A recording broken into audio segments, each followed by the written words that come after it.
Sister Vincent was raised by a widower father who worked long hours in the Pennsylvania coal mines and was an amateur boxer. During class at St. Agnes, she'd tell stories about the thousands of hours she spent around boxing rings as a child. In fact, much of her youth was spent in her father's corner, serving as both his trainer and cut man. She brought that welterweight mentality with her to the convent and eventually to St. Agnes Grammar School. While disciplining us, she would often employ ring speak, using phrases like "saved by the bell," "pulling your punches," and "out for the count." Her pet peeve was the long hair Billy Flynn and I began to sport in 7th grade. She lectured us at great length about grooming, dress codes, and the tight haircuts the boxers of her father's generation wore. Sister Vincent felt a young man should be lean and clean to assure the best chance of salvation.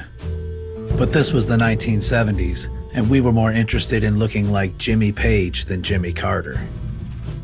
Eventually, Sister Vincent realized we would not be swayed by sentiment, so she turned to shaming.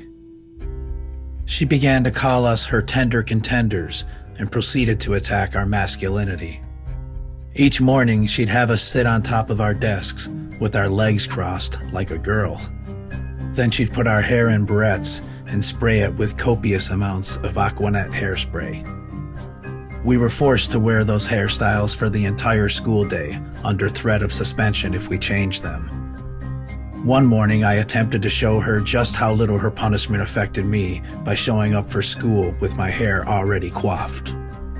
I had used the biggest plastic daisy barrette I could find in my sister's dresser drawer and wore it prominently. This sent Sister Vincent into a tizzy. She stepped toward me and smacked the side of my head with such force it sent the daisy barrette flying across the classroom. Then she stormed out, ordering me to follow her to the principal's office.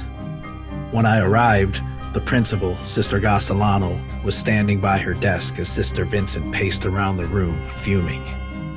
I tried to appeal to Sister Gasolano's latent sense of culture by noting the important men of history who wore long locks, such as Alexander the Great, Shakespeare, and Benjamin Franklin.